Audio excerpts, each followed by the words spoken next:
Hello BMS second prop student, I hope आप सभी लोग ठीक होंगे और अपनी अच्छे से पढ़ाई कर रहे होंगे। तो हम यहाँ पर बात करने वाले हैं बीएमएस सेकंड प्रॉप के अंदर रोग निदान सब्जेक्ट के बारे में, और उसमें हम चैप्टर देख रहे थे परीक्षा विज्ञान। अब ये परीक्षा विज्ञान की हम 3 वीडियो कंप्लीट कर चुके हैं, जिसमें पहले वीडियो में हमने देखा परीक्षा के बेसिक्स के बारे में कि हमें रोग और रोगी परीक्षा देखना है, रोग परीक्षा के लिए निदान पंचक, और रोगी की परीक्षा के लिए हमारा त्रिविध, चतुर्विध, षड्विध, अष्टविध और 10विध परीक्षा। ठीक है, इनका हमने इनमें बेसिक देख लिया था, मतलब सभी के नाम देख लिए थे। त्रिविध कौन सी होती है, षड्विध कौन सी होती है, अष्टविध कौन सी होती है एंड 10विध कौन सी होती है। ये तो हमारी वीडियो नंबर 1 की बात रही। उसके बाद हमने वीडियो नंबर 2 में 2 परीक्षा देखी थी, एक त्रिविध परीक्षा देखी थी, एक चतुर्विध परीक्षा देखी थी। ठीक है, ये हमने वीडियो नंबर 2 में देखा था। देन उसके बाद छोटी सी आई थी एक 10 मिनट की वीडियो, जिसके अंदर हमने षड्विध परीक्षा के बारे में देखा था। तो आज हम बात करने वाले हैं अपने अष्टविध परीक्षा के बारे में। ठीक है, देन इसके बाद हमारी लास्ट परीक्षा बचेगी, वो है 10विध परीक्षा। हम बिल्कुल एकदम सीक्वेंस से चल रहे हैं ताकि आपको जितनी भी परीक्षा है वो सारी अच्छे से समझ में आ जाए। ठीक है, परीक्षा का काफ़ी बड़ा चैप्टर है। अब ये बड़ा इसलिए भी है क्योंकि देखो, ट्रीटमेंट करने से पहले आपको हमेशा परीक्षा करनी होगी, हमेशा डायग्नोसिस करना पड़ेगा डिजीज़ का, कि कौन सी डिजीज़ का किस तरह से हम डायग्नोसिस कर सकते हैं, कैसे पता लगा सकते हैं वो कौन सी व्याधि है, और किस डिजीज़ को हमें ट्रीट करना है, किसको ट्रीट नहीं करना है, मतलब कौन सी साध्य है, कौन सी असाध्य है, इन सभी को हमें पहले पता करना है। ठीक है, तो यही क्या होती है, हमारी परीक्षा होती है। देखो, अब हम बात करते हैं, यहाँ पर एक श्लोक आया, काफ़ी इंपॉर्टेंट है, आप सभी को याद होना चाहिए। ठीक है, अष्टविध परीक्षा, इसको हम अष्टविध परीक्षा बोलते हैं, या फिर अष्टविध परीक्षा नहीं, वो अष्ट, यहाँ पर गलत लिखा हुआ है। देखो, अष्टविध परीक्षा, पेन कहाँ पर, मैं इसको थोड़ा सही कर देता हूँ कि अष्टविध परीक्षा या अष्ट स्थान परीक्षा। ठीक है, तो इसको अष्टविध भी कह सकते हैं और अष्ट स्थान परीक्षा भी कह सकते हैं। तो इसका एक श्लोक बताया गया है आचार्य योग रत्नाकर ने, जो कि इस प्रकार से है कि रोग अक्रांत शरीरस्यम स्थानो अष्टो निरच्यते। तो रोग अक्रांत मतलब जो रोग है वो शरीर को जब अक्रांत कर लेता है, मतलब घेर लेता है, तो हमें 8 स्थान की हमें परीक्षा करनी होती है। अब वो 8 स्थान कौन कौन से होते हैं? नाड़ी होता है, मूत्र होता है, मल होता है, जीवा होता है, शब्द होता है, स्पर्श होता है, दृग आकृति। दृग मतलब वो चक्षु या फिर इंद्र, मतलब देखने वाली चक्षु जो होती है आपकी। ठीक है, दृष्टि और आकृति। तो ये हमारे 8 ये स्थान होते हैं। तो याद रखना कि जब भी शरीर को रोग घेर लेता है तो हमें 8 स्थानों की परीक्षा करनी है।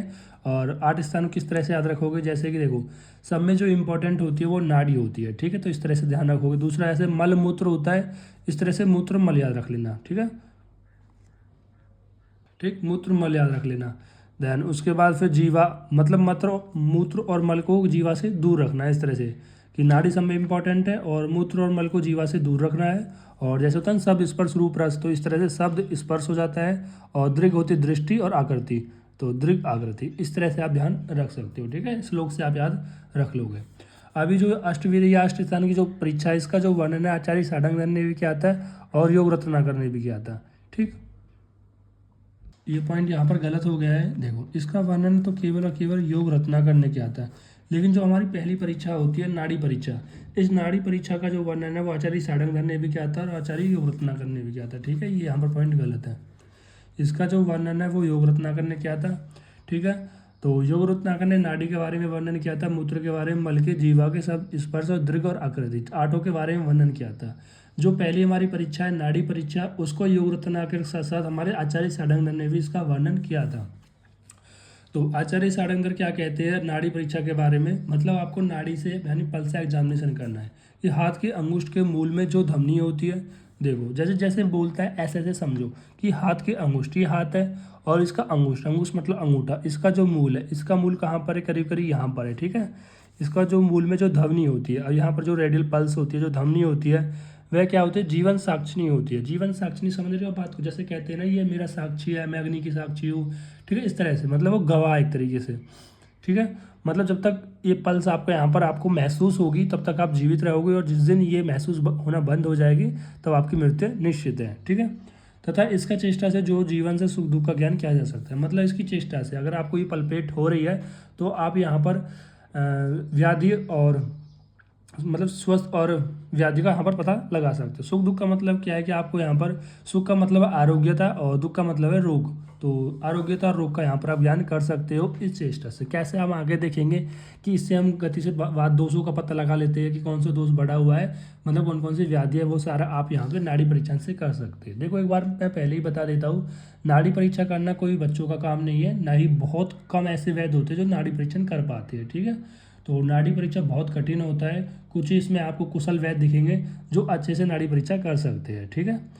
और नाड़ी परीक्षा में सालों निकल जाते हैं फिर भी नाड़ी परीक्षा नहीं आती है। तो अगर आपको नाड़ी परीक्षा सीखनी है तो एक अच्छे वैद्य को देखिए जहाँ से उन्होंने अच्छा नाड़ी परीक्षण के बारे में पहले ही बहुत प्रैक्टिस करी हो, ठीक। तो अब मैं यहाँ पर बता रहा था आचार्य सारंगधर ने क्या बताया। आचार्य सारंगधर ने बताया है कि जो आपके हाथ का अंगुष्ठ होता है, अंगुष्ठ का जो मूल भाग होता है उसमें एक धमनियाँ होती है, ठीक है। उस धमनी को हम क्या कहते हैं, जीवन साक्षी कहते हैं। जब तक ये पलपेट होगी तब तक आपका जीवन रहता है, इसलिए इसको जीवन साक्षी भी बोला गया है। और इसी धमनी से हम पता लगा सकते हैं रोग और आरोग्यता का भी, ठीक है। कैसे पता करेंगे वो भी हम आगे देखेंगे।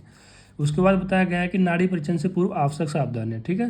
तो बताया गया है कि जब भी कोई वैद्य नाड़ी परीक्षा करता है उससे पहले कुछ यहाँ पर प्रिकॉशन बताए गए हैं। जैसे पहले बताया गया है जो वैद्य है, वैद्य का दाहिना हाथ होना चाहिए, मतलब वैद्य का राइट हैंड होना चाहिए, और रोगी का भी दाहिना हाथ होना चाहिए। जैसे मेरा ये राइट हैंड है, ठीक है, मैं एक डॉक्टर हूँ और मान लो आप लोग एक मेरे पेशेंट हो, तो मेरा राइट हैंड होगा और आपका भी राइट हैंड होगा, ठीक है। तो उसमें करना है, तो अंगूठे के नीचे जड़ भाग में स्पर्श करते हैं। जैसे ये तो मेरा मान लो लेफ्ट हैंड है, ठीक है, मैं इस तरह से करना है, क्योंकि ये उंगली इधर आनी चाहिए, ठीक है।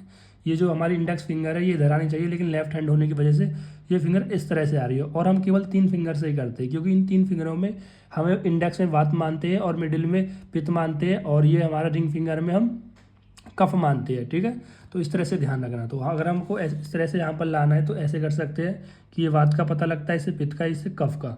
तो ये वैद्य का राइट हैंड होना चाहिए और जो रोगी होता है उसका भी राइट हैंड होना चाहिए, ठीक है। और फिर आपको जो पल्स है उसको आपको पल्पेट करना है, मतलब इसको फील करना है, ठीक है। बहुत शांति से फील करना है, बहुत सोचना है, विचार करना है, युक्ति लगानी है, ठीक है। और महसूस करना है कि इसमें वात महसूस होता है, इसमें पित्त होता है, इसमें कफ महसूस होता है, ठीक है।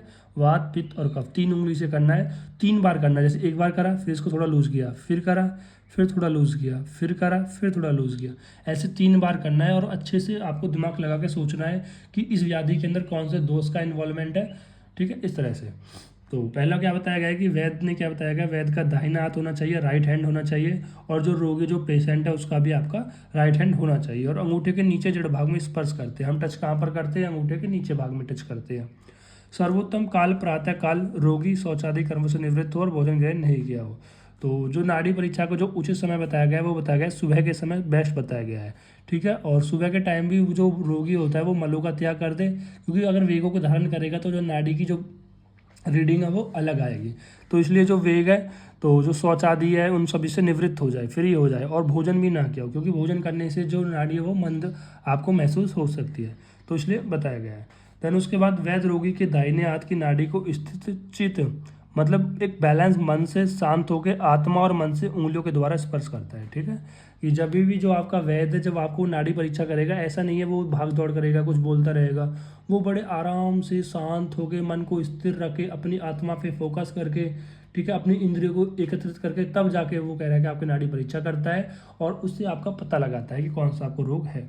और स्त्रियों के बाएं हाथ की नाड़ी तथा पुरुषों के दाएं हाथ की नाड़ी की परीक्षा करनी चाहिए। जितने भी मेल्स होते हैं उनकी जो हम नाड़ी परीक्षण करते हैं वो राइट हैंड की करते हैं, जबकि फीमेल की लेफ्ट हैंड की करते हैं। इसका पीछे का रीजन बताया गया है, इसके पीछे का रीजन बताया गया है कि जो फीमेल होती है उनकी जो बाएं हाथ की नाड़ी है वो ज़्यादा अधिक मजबूत होती है, ठीक है। इस तरह से जो भी ऐसा स्पेसिफिक रीजन नहीं है, ठीक।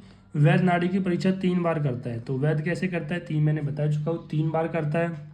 नाड़ी पकड़कर छोड़ता है, और जब जब नाड़ी पहले पकड़ता है फिर छोड़ता है, और तथा मन व बुद्धि से पूर्ण विचार करता है। नाड़ी पकड़ना छोड़ना ऐसे 3 बार करता है, और मन और बुद्धि से पूर्ण विचार करता है जब नाड़ी को वो एक्सेस करता है, तो ठीक है। और वैद्य अपनी तीनों उंगलियों से नाड़ी पकड़कर क्रम से वात, पित्त तीनों दोषों से होने वाले दोष तथा नाड़ी मंद, मध्य और तीक्ष्ण गति तथा तीनों दोषों की गति को लक्षित करती है, ठीक है। तो यहाँ पर क्या बताया गया है कि जो वैद्य है वो आपकी नाड़ी को जो पकड़ता है तो उसमें वो तीनों दोषों का पता करता है, और ये पता करता है कि कौन सी जो नाड़ी है, मतलब इस वाली में, मतलब इंडेक्स फिंगर में, मिडिल में, रिंग फिंगर में, कौन से में जो पल्स है वो आपको ज़्यादा तेज फील हो रही है, कौन से में मंद फील हो रही है, कौन से में तीक्ष्ण फील हो रही है, ठीक है। मंद, मध्य और तीक्ष्ण। अगर मान लो कि वात की मंद है तो आप कह दोगे कि वात दोष का क्षय हुआ है, और पित्त का तीक्ष्ण है तो पित्त दोष बढ़ा हुआ है। अगर कफ की तीक्ष्ण लग रही है तो कफ बढ़ा हुआ है, ठीक है। जैसे मान लो कि मैं बोल देता हूँ कि वात की तीक्ष्ण है, वात की तीक्ष्ण है, पित्त की मध्य है और कफ की मंद है, तो आप कहोगे इसमें जो वात पित्त कफ डोमिनेंट है और कफ है हमारा कफ का क्षय हुआ है, ठीक है, मतलब वात की बढ़ा हुआ है, ठीक है।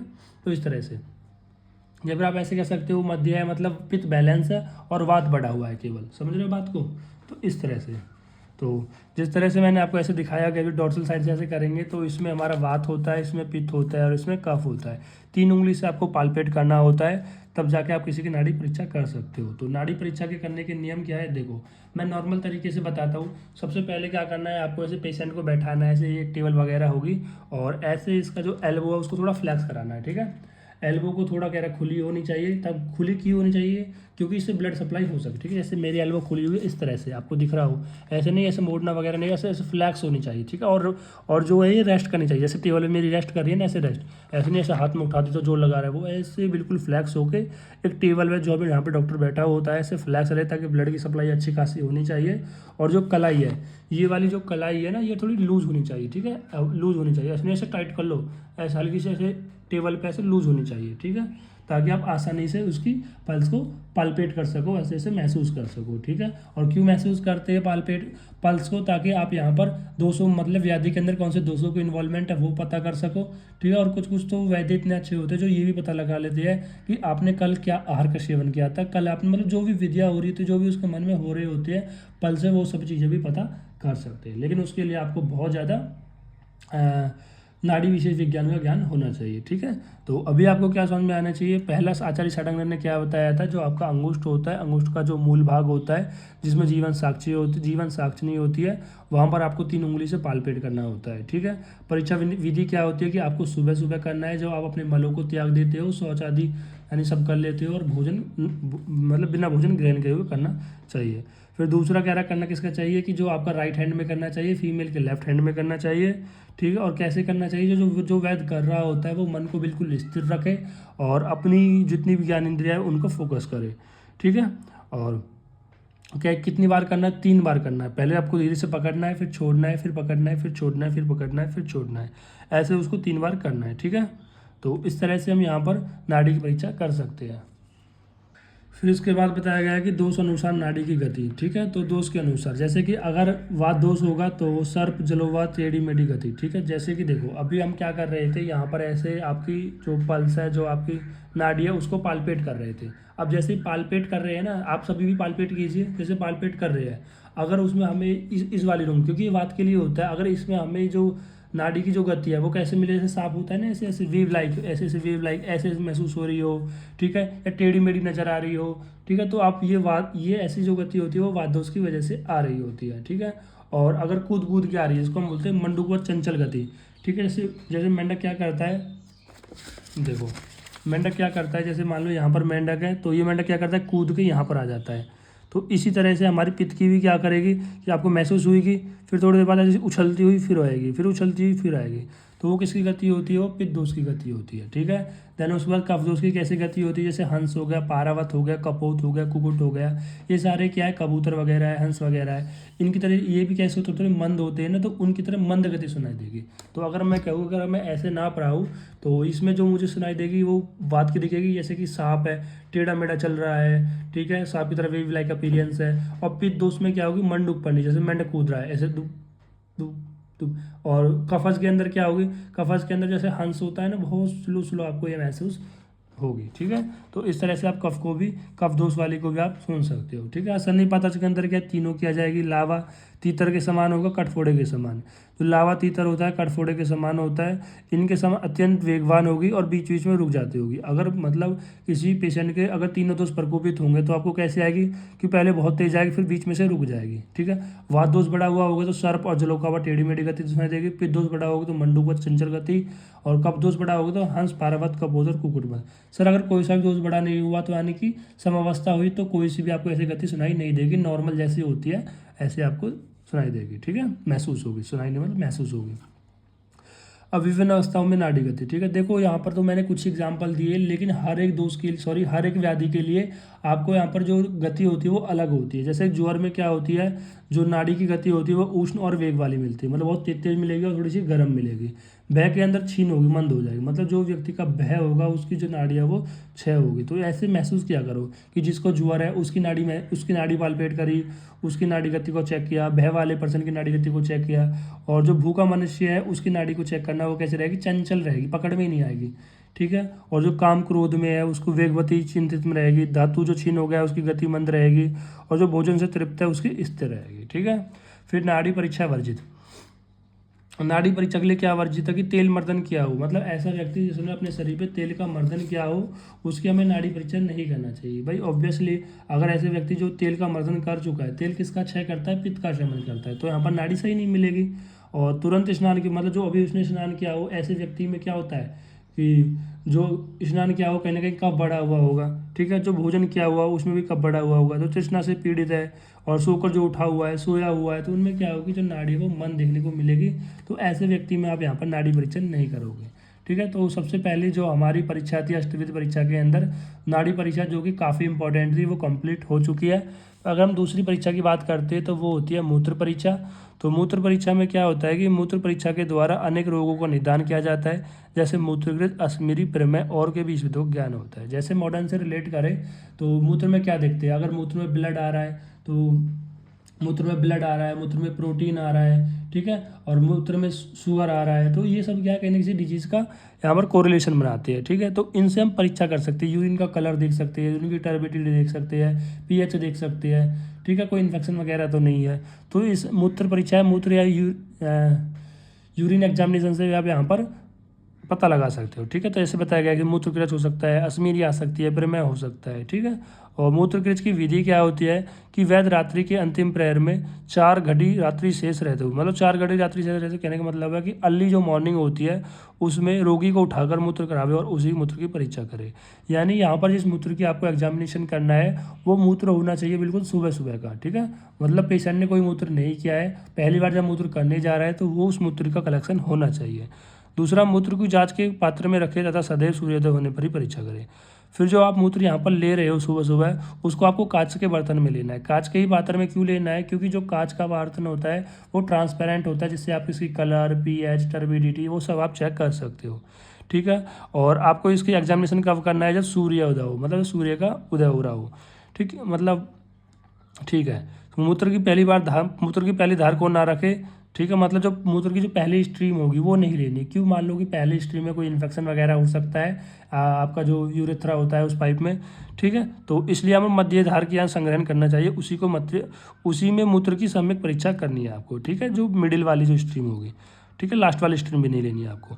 वात आदि भेदों को मूत्र में लक्षण। तो वात आदि भेदों के मूत्र के क्या लक्षण है कि अगर वात का प्रकोप होगा तो जो रोगी का जो मूत्र का कलर है वो पांडु वर्ण का होगा, पित्त का प्रकोप होगा तो रक्त वर्ण का देखने को मिलेगा, और कफ का प्रकोप होगा तो यहाँ पर फेन युक्त होगा। यानी जो यूरिन होगा, अगर वात दोष बढ़ा हुआ है तो यूरिन का कलर बिल्कुल पांडु वर्ण, मतलब ऐसे एनीमिया की धूल के समान, ठीक है, जैसे वो होती है ना पुट्टी, इस तरह का कलर का होगा।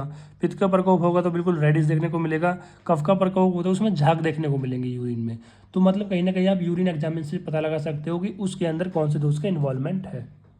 फिर आता है इसके अंदर तेल बिंदु परीक्षा विधि, ठीक है। तेल बिंदु परीक्षा विधि में क्या बताया गया है कि देखो, जैसे जो पहले बताया गया था कि सुबह उठना है अर्ली मॉर्निंग में, और आपको पहले धारा छोड़कर जो मिडिल स्ट्रीम है यूरिन की उसको एक कांच के बर्तन में आपको यहाँ पर लेना है, ठीक है, कांच के बर्तन में लेना है। और लेने के बाद इसमें क्या है, आप कांच के बर्तन में रोगी का मूत्र है, और फिर हमें एक ऐसे तृण लेना है, मतलब घास वगैरह सा लेना है, पत्ता वगैरह सा, और उस पर क्या लगाना है, तो उसको तेल की बूंद में डुबोना है, ठीक है। तेल की बूंद में डुबो के, तो मतलब तेल में डुबो के उस पर क्या आ जाएगी, जैसे ही पत्ता वगैरह है तो इस पर क्या आ जाएगी, तेल की बूंद आ जाएगी। तो उस बूंद को हमें किस में डाल देना है, जिसमें हमने यूरिन का स्टोर किया था, ठीक है। तो ये क्या है, यूरिन, तो इसमें हमने क्या कर दिया, तेल की बूंद डाल दी। अब तेल की बूंद या बूंद जो भी डाली है, तो उससे हम पता करेंगे, क्या पता करेंगे कि जो रोग है वो साध्य है या असाध्य है। जैसे कि हमने देखा कि हमने यहाँ पर यूरिन की ड्रॉप डाल दी तेल के अंदर, ठीक है, अगर वो फैल जाती है, मतलब ऐसे ऐसे ऐसे ऐसे पूरे यूरिन में फैल जा रही है, तो जो मूत्र पर शीघ्र फैल जाती है, तो वो कह देंगे जो रोगी है वो साध्य है। रोगी साध्य मतलब जो रोग है वो साध्य है, ठीक है। और अगर बूंद नहीं फैलती, अगर हमने यहाँ पर ऐसे बूंद डाली और फैलती नहीं है, तो यहीं की यहीं रहती है, तो बोल देंगे वो कष्ट साध्य है, ठीक है। और अगर जो हमने बूंद डाली वो डूब के इस तरह से यहाँ पर आ जाए, तो आप कह सकते हो कि वो रोग कैसा हो जाएगा, कहीं ना कहीं असाध्य की कैटेगरी में रखा जाएगा। ठीक है, पहले के आचार्य ने शायद कंसंट्रेशन ग्रेडियंट के आधार पर ऐसा रखा गया हो कि अगर कोई रोग है, अगर कोई रोग की जो बूंद है वो डूब रही होगी तो कहीं ना कहीं उसमें कंसंट्रेशन ज़्यादा होगी, इस तरह से उन्होंने बताया होगा। तो ये है तेल बिंदु परीक्षा विधि। ठीक है, देन उसके बाद इसी तेल बिंदु परीक्षा में दिशानुसार लक्षण बताए गए कि जैसे कि अभी हमने ये क्या करा कि इस यूरिन के अंदर इस तेल की बूंद को डाल रही है, अगर वो तेल की बूंद पूरब में की ओर जाती है तो क्या लक्षण देखने को मिलेंगे, पश्चिम की ओर जाती है तो क्या, उत्तर की ओर जाती है तो क्या, दक्षिण की ओर जाती है तो क्या, ईशान कोण के अंदर क्या जाती है तो वो क्या। ठीक है, पहले हम समझते थे ऋतु। देखो ऋतु को अगर आप देखोगे रसशास्त्र के अंदर इस तरह से बताई गई कि पूर्व दिशा होती है, पश्चिम दिशा होती है, ऋतु नहीं सॉरी दिशाएं, पूर्व दिशा, पश्चिम, उत्तर, दक्षिण, इतनी दिशा सभी को जानते हैं। कुछ दिशाएं और होती है जो पूर्व और उत्तर दिशा के बीच में होती है, ईशान कोण होता है, पश्चिम और उत्तर के बीच में वायव्य कोण होता है, और पश्चिम और दक्षिण के बीच में नेत्रिय कोण होता है, और दक्षिण और पूर्व के बीच में आग्नेय कोण होता है। ठीक है, तो अब जो ये यूरिन की जो ड्रॉप थी, यहाँ पर जो मूत्र भरा हुआ था, और यहाँ पर जो तेल की जो ड्रॉप थी, सॉरी तेल की जो ड्रॉप थी वो कहाँ पर गति करती है, जिस साइड वो गति करेगी उसके अनुसार उसके लक्षण बताए जाएंगे। अगर मान लो वो पूर्व की ओर गति करती है तेल की बिंदु, तो जो रोग है वो शीघ्र नष्ट हो जाएगा, मतलब रोग शीघ्र नष्ट हो जाएगा, रोग नहीं, रोग शीघ्र नष्ट हो जाएगा और रोगी शीघ्र आरोग्य हो जाएगा। फिर पश्चिम में जाते हैं कि अगर ये यूरिन की ड्रॉप पश्चिम की ओर मूव करती है तो रोग कैसा होगा, सुख होगा, रोग सुख होगा और आरोग्य तो प्राप्त हो जाएगा।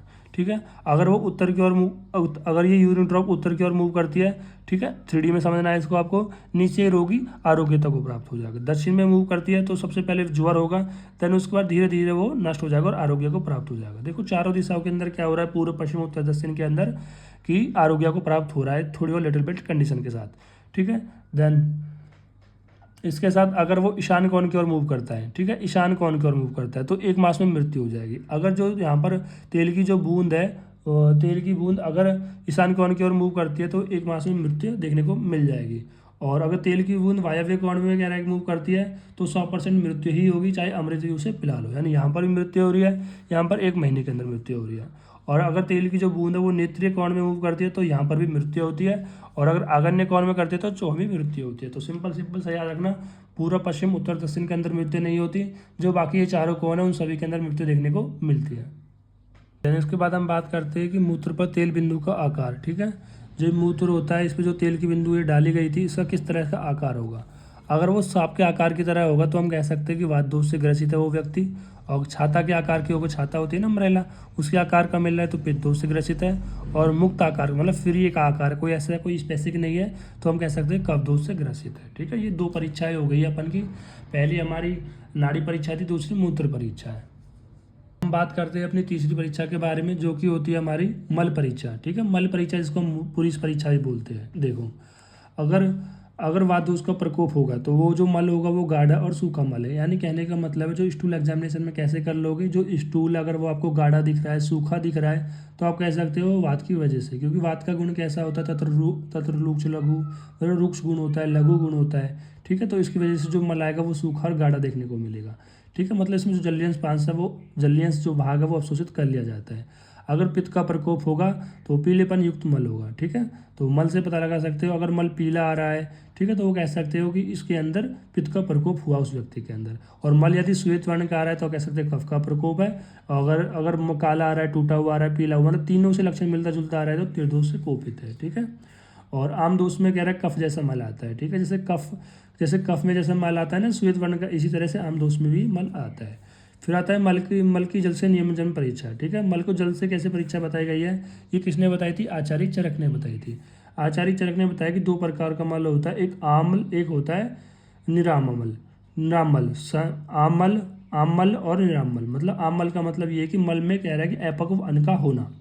तो अपक्व अन्न का अगर मल में होना तो वो कैसा आएगा, वो दुर्गंधित रहेगा और चिकना मल रहेगा। ठीक है, और जो जल में डालने में डूब जाता है। ठीक है, अगर आपका जो मल है वो जल में डूब रहा है, थोड़ा चिकना महसूस हो रहा है और बहुत बुरी बदबू आ रही है तो उस मल में क्या होगा, आम का उत्पत्ति मतलब आम का मिलन होगा, आम मिला हुआ होगा। और अगर दुर्गंध ना आए और जो स्वाभाविक गंध है ऐसी गंध आ रही है और जल में डालने पर तैल रहा है तो वो निराम मल है। ठीक है, इससे कुछ अपवाद भी बताए गए हैं, जैसे कि हमने बताया जो आम मल है वो हमेशा डूब जाता है, लेकिन कुछ ऐसे आम मल है जो डूबते नहीं है, क्योंकि कुछ आम जल कैसे हो जाते हैं, मान लो पतले हो गए डायरिया की वजह से या किसी कंडीशन की वजह से, ऐसे अमल पतले हो जाते हैं तो वो भी तैरने लग जाते हैं। पर इसका मतलब ये नहीं तैर रहा है तो वो निराम मल के अंदर आ जाएगा। वो कैसा है, आम अम्लीय, ठीक है। और कुछ ऐसे निरामल होते जो गुरु होते तो जल में डूब जाते हैं। हमने क्या बोला कि निरामल जल में नहीं डूबते। अगर निरामल जल में डूब रहा है तो वो जरूरी नहीं वो आम्लीय हो, ठीक है, मतलब निरामली हो। तो इस तरह से आप यहाँ पर पता कर सकते हो। देन इसके बाद हम बात करते हैं जीवा परीक्षा के बारे में। तो जीवा परीक्षा में क्या है कि देखो मतलब उस पेशेंट की जीवा से आप पता कर सकते हो उसमें कौन से दोष का, भाई दोष का इन्वॉल्वमेंट पता करना क्यों है, क्योंकि उसके आधार पर ही तुम्हें पता लगेगा कि ये दोष का इन्वॉल्वमेंट है, ये दोष इस दूसरे के साथ मिला है, तब जाके ये हमारा खैवै गुनिया जहाँ मिला था वहाँ से उन्होंने व्याधि बनाई थी। मतलब जो संप्राप्ति विघटन हो रहा है उसको हमें दूर करना है, ठीक है। कहते हैं निदान का पता लग जाए तो अपने आप ही आप ट्रीट कर सकते हो। जैसे कि अगर उसकी जो जीव है वो सी ठंडी होगी और स्पर्श शीत होगी, स्पर्श रूक्ष होगी, फटी हुई होगी उसकी जीवा, तो कह सकते हैं वात प्रकोप है। लाल और काली दिख रही है तो पित्त का प्रकोप है। श्वेत अत्यंत पिछल दिख रही है तो कफ का प्रकोप है। और त्रिदोष के प्रकोप से तीनों यहाँ पर लक्षण देखने को मिल जाएंगे।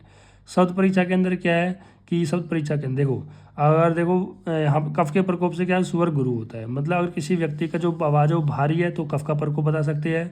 और स्वर स्फुट मतलब जो आवाज़ है वो बिल्कुल कीरील है तो पित्त का प्रकोप बता सकते हैं। अगर ये दोनों ही लक्षण नहीं है तो वात का कोप से हम जाने जाएंगे।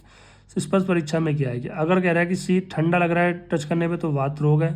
और अगर यहाँ पर गर्म लग रहा है तो पित्त का प्रकोप है। और आर्द्र लग रहा है मतलब गीला गीला से लग रहा है तो यहाँ पर कहीं ना कहीं कफ रोग है, ठीक है। तो इस तरह से आप यहाँ पर परीक्षा कर सकते हो। देन इसके बाद हमारी आती है दृक् परीक्षा, जिसको हम दृष्टि परीक्षा भी बोलते हैं। तो देखने से मतलब क्या पता लग रहा है, जैसे कि अगर कोई रुक्ष दिख रहा है, धूम वर्ण का, विकराल, चंचल, जलता हुआ नेत्र दिख रहे हैं, ठीक है। मतलब दृक् परीक्षा मतलब दृष्टि मतलब नेत्र की बात करें, जो नेत्र है वो रुक्ष, धूम वर्ण, विकराल और चंचल और जलते हुए नेत्र दिख रहे हैं तो वात के से हो रहे हैं। और दीप की ज्योति को अगर नेत्र नहीं देख पा रहे हैं, ठीक है, जो नेत्र है वो पीले नेत्र दिख रहे हैं, जलते हुए पीले नेत्र लग रहे हैं आपको तो पित्त रोग से कुपित है। और जल भरा हुआ है आपके आंखों में, ज्योतिहीन हो गई है, कम दिख रहा है, स्निग्धता आ रही है तो वो कफ के रोग से है। और तीनों आ जाएगा तो त्रिदोष रोग से कुपित हो जाएगा। अब आकृति परीक्षा में क्या है कि आकृति परीक्षा में पता कर सकते हो कि अगर वात होगा तो पतला होगा व्यक्ति, पित्त होगा तो मध्यम होगा, कफ होगा तो बहुत ज़्यादा मोटा होगा। और भी हम कह रहे हैं आकृति परीक्षा से बहुत चीज़ों को पता लगा सकते हैं। जैसे वर्ण का पता लगा सकते हैं कि अगर वात मतलब स्किन का कलर डार्क है तो इस तरह से स्किन कलर मतलब इसमें पता लगा, वर्ण का परीक्षा लगा भाई। आकृति से क्या है भाई, आप कह रहे हैं एनीमिया का पता लगा सकते हो, पांडु रोग का पता लगा सकते हो, जॉन्डिस वगैरह ये सब चीज़ें। छाया से, सेनन से, प्रमाण से पता लगा सकते हो, ठीक है। तो ये आकृति परीक्षा के अंदर आता है। तो इस तरह हमारी जो अष्टविध परीक्षा थी वो कंप्लीट होती है, ठीक। और इसके बाद हम स्टार्ट करेंगे अपनी 10वीं परीक्षा। Thank you guys.